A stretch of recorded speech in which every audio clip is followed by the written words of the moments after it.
कर रहे हैं और 2024 में हमें उसका एक अच्छा रिजल्ट देखने को मिला। चलिए शोएब साहब, मुझे बताइए, समाजवादी पार्टी अभी, जैसे आपने कहा ना कि चुनावी तैयारी में बीजेपी हमेशा रहती, समाजवादी पार्टी कहां पर अभी मिस कर रही है, क्या पॉइंट मिस कर रही है, आप बताइए एक विचारक के नाते। बड़वा देखिए, मैंने हमेशा एक बात कही, योगी आदित्यनाथ जी का फिर जिक्र मैं कर दूंगा।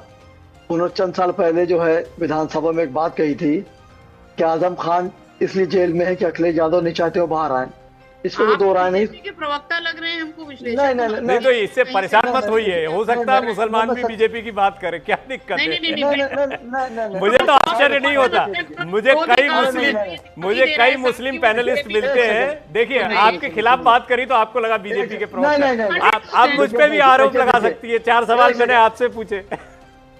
नहीं, आपका तो काम है सवाल करना, लेकिन बात दोनों तरफ, विश्लेषण का मतलब ये होता है कि दोनों तरफ। सुनिए तो सही, देखिए वहां के रहने वाले हैं, एक बड़े वकील हैं, जाने माने वकील हैं, सुनिए। परवीन साहब, मैं किसी बात में बोलता नहीं हूँ, हमेशा ये होता है, अकलमंद वही है जो सुनने के बाद बोले। सुमैया राणा के वालिद साहब मुनव्वर राणा के मैं बहुत करीब रहा, उनके उस्ताद वाली आसी के मैं बहुत करीब रहा, शायद वो हमें जानती, मैं अमीनाबाद में रहा। वो माशाल्लाह, तो उनका शेर भी था कि अब तक जो हुआ उसे भुला देना है, आज से तय है कि दुश्मन को दुआ देना है। मैं उनके वालिद का फैन भी रहा, वो मेरे बहुत करीब रहे, वो जानती है। देखिए, मैं सच्चाई की बात कर रहा हूँ, अदालत है जंग का मैदान। तो आजम खान जब जेल गए, वो बात निकल आए, तो आम मुसलमानों में धारणा रही कि समाजवादी पार्टी के लीडर अखिलेश यादव या और बड़े लीडर क्यों नहीं उनके लिए सड़क पे आए। जब वो यहाँ से उनकी रिहाई हुई सीतापुर से, तो छोटे छोटे नेता तक नहीं जा पाए। बाद में पता ही चला कि ऊपर से ऑर्डर उनको कोई लेना ना जाए, तो कहीं ना कहीं आजम खान, उनकी अहलिया, उनके बच्चों का कसक रही होगी, तो वो योगी जी को मौका मिल गया। तो सियासत इसी कहते ही है कि सियासत इसी कहते हैं हम मौका देंगे। तो उसमें यह होता है कि कभी कभी मंजरेआम पर इस तरह के मामले आते हैं, जिस तरह आप देख लिए हमारे जो बसपा के लीडर है वो सपा में आ गए, उन्होंने कहा कि मैं आ गया यहाँ पर, मैं अब उनको बनने दूंगा। तो ये सियासी पहलू होते हैं जिसे अवसरवादी कहते हैं कि अवसरवाद जब मौका मिलता है तो चले जाते हैं।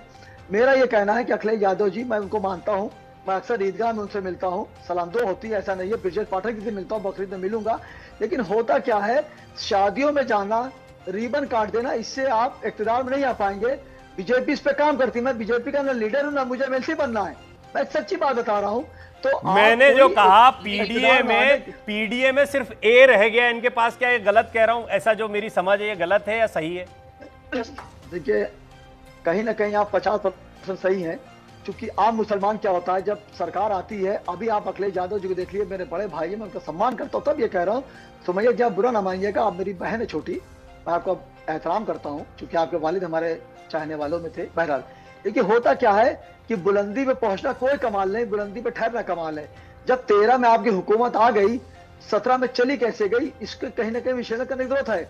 आज देखिए, आम मुसलमान वो इक़्तिदार नहीं पा पाता है। जब सरकार, अभी मुसलमान रात दिन अखिलेश यादव जी के साथ लगा हुआ है, मेरी पूरी टीम लगी है, लेकिन जब वो इक़्तिदार में अगर 27 में आ गए, तो एक पार्टी जो है, जो एक समुदाय है, वो मलाई खाएगा। चौकी इंचार्ज से लेकर कमिश्नर तक उन्हीं पे आदिक बनेगा। तो मुसलमान क्या सिर्फ दरी बिछाएगा, या एक आजम खान अगर करोड़पति हो जाएंगे तो आम मुसलमान का क्या होगा, या दूसरी पार्टी में एक मुसलमान लीडर बन जाएगा। तो मैं शिकायत नहीं कर रहा हूँ। देखिए, होता क्या है, आपको किसी को रोके रखना बड़ी बात होती है, जो मैं समझ रहा हूँ धीरे धीरे फिसला जा रहा है ना। मेरा जो सवाल था उसका जवाब मुझे ये समझ में आया कि सुमैया जी, आपके लिए इस बार भी राह बहुत कठिन है। कठिन क्या, बिल्कुल मतलब मिशन इम्पॉसिबल टाइप का लग रहा है। नहीं।